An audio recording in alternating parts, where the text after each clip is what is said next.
What up, is Marcus? We're going to go through all the Sunday games here. We're going to do all the fantasy implications. This is, of course, Friday. This is the best time of the season because we all believe that we're going to win the championship. So let's start talking about my Minnesota Vikings first, and then they're going to be going against the Tampa Bay Buccaneers. I think this is going to be a higher scoring game.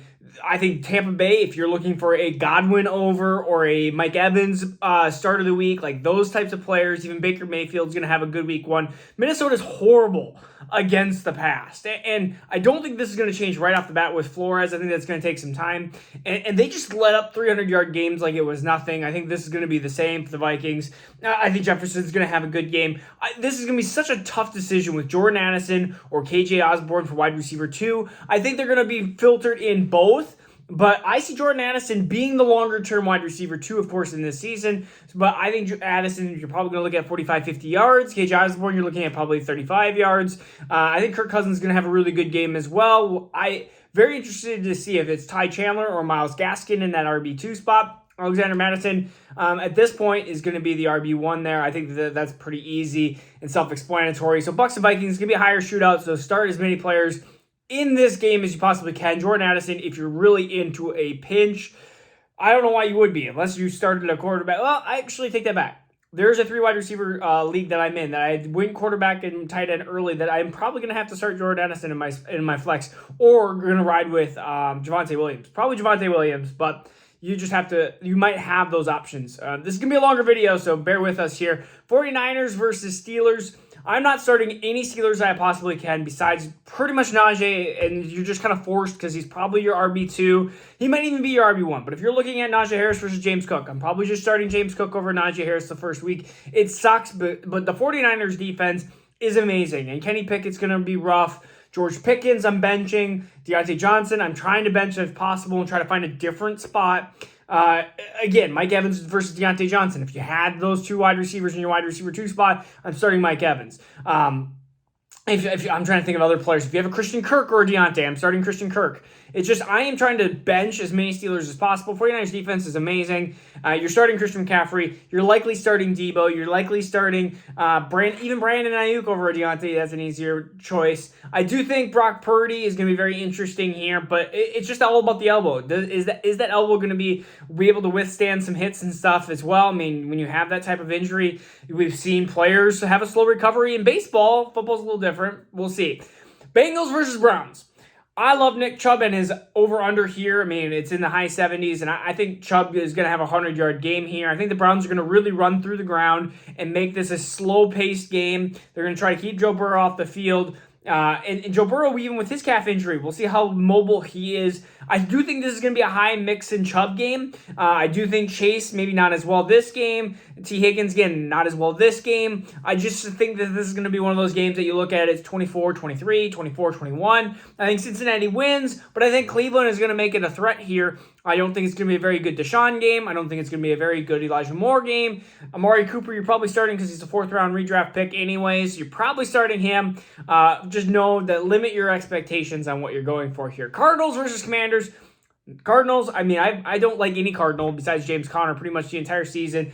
You're going to have a little bit of Marquise Brown, but against Commanders, we'll see. I'm going to try to hold off on Marquise Brown. Again, Marquise Brown or Deontay. I'm going to actually pick Deontay Johnson here because Marquise Brown is against the Commanders, and we don't know who the quarterback is. We don't know what the quarterback is going to be able to produce for the Arizona Cardinals. Commanders defense would be a really good pick here if they're available, if you're playing defenses. If you're not, then, well, too bad.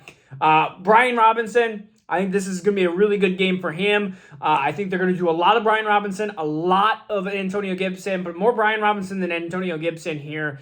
And for wide receivers, I think Jahan Dotson is going to have a great start to the season. Terry McLaurin, I think you're going to... I predict that Jahan Dotson is going to outscore Terry McLaurin this year. It's one of my bolder predictions, so we'll see if that happens. I'm going to have to come up with some bold predictions. Maybe I'll have to do that on like Saturday or something if I can.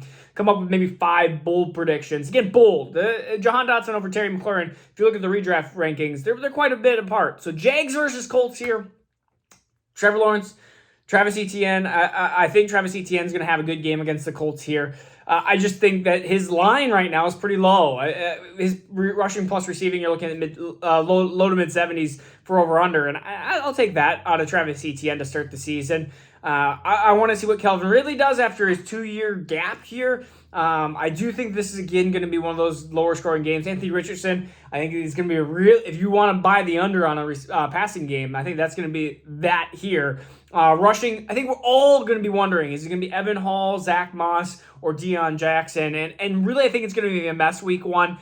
Gosh, if I had to put my money on it, I think after week 4, it's going to be Evan Hall. Or at week 4, I think it's going to be Evan Hall. Right off the beginning here, I think it's going to be Deion Jackson. I think he's going to get the first crack at it, then Zach Moss, and then Evan Hall. But I think Evan Hall is going to show that he's the best of the 3 running backs. And that's not saying much because the other 2 are not the greatest of running backs. But guess what? That's what we're going to have to deal with. It's just going to be a mess for the Colts backfield. I think that team is going to be really bad. I honestly think that team is going to be really bad. Michael Pittman has been one of my biggest sells. I just don't think that offense is going to be very good right now. Anthony Richardson has a lot of work to do. They have some weapons. They have Alec Pierce. They have even Josh Downs. It's just not enough. They're just not enough. Maybe I'm underselling, but I think that this is going to be one of the worst offenses of the year right now, or of the year of 2023. Maybe they bounce back to 2024. Let's go Panthers, Colts. Man, this is going to take a while.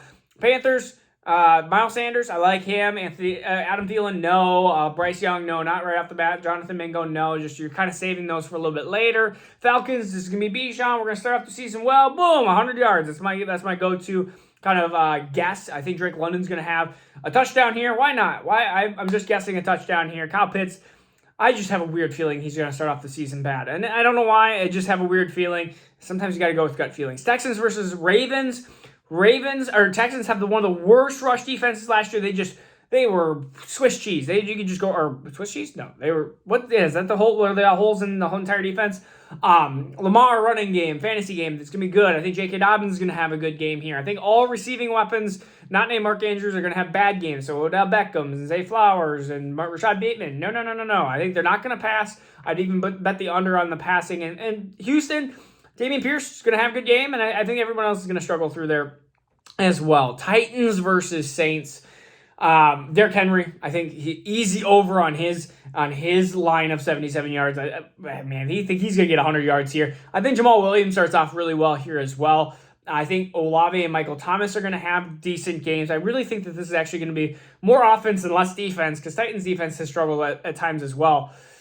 Ryan Tannehill, I'm not a believer in this realm, but I think that this will be a good game for the Titans offense. So if you have the Titans offensive weapons, this could be a sneaky start here. Dolphins versus Chargers, start them all. That's all I'm just going to say. Besides Quentin Johnston, I think he's a sell for week 1. But Waddle and Hill and Tua, you're starting everybody there. I make it easy for you. Eagles and Patriots, you're starting all your Eagles.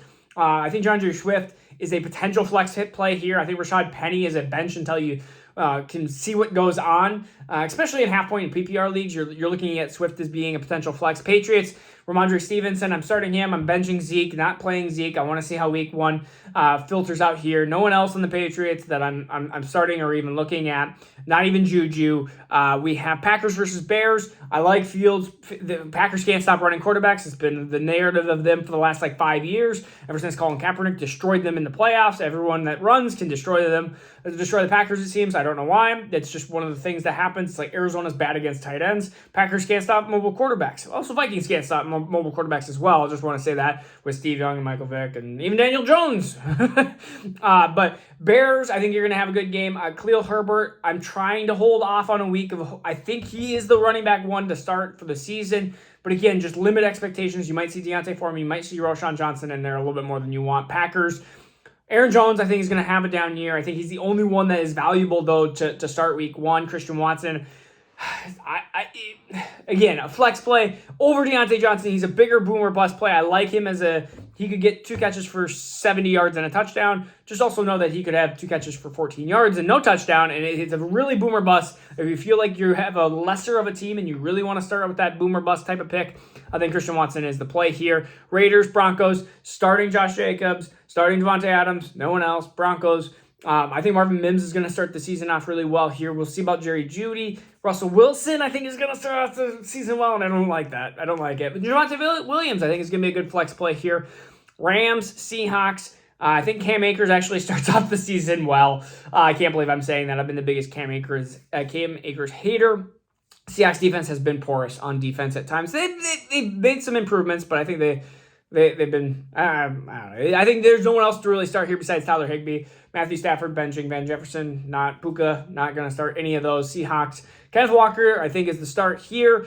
Starting any of the wide receivers. I think Geno is a good low-end quarterback 1, maybe even like a quarterback like 8, 7 around there. Dallas and the Giants, go through that. You're starting Dak, you're starting Lamb, you're starting Pollard, you're starting those players, benching Cooks and Michael Gallup until you can see. Daniel Jones, you're probably starting him in that kind of same Geno area, that low-end quarterback 1, especially when Dallas is going to be higher scoring. But they have a really good defense. Dallas has a really good defense this year. So it does worry me about Daniel Jones, but he does run a little bit here. And he seemed to do well last year against the Dallas Cowboys as well. You're starting Barkley and you're starting Waller, but anybody else besides that, it's going to be rough pudding for now. Isaiah Hodgins is the one I like, but you're going to have to wait a little bit on that. So hopefully you got my 11-minute rundown. I'm so excited for Football Sunday. All right, let's go. Week 1. Peace out. Take care.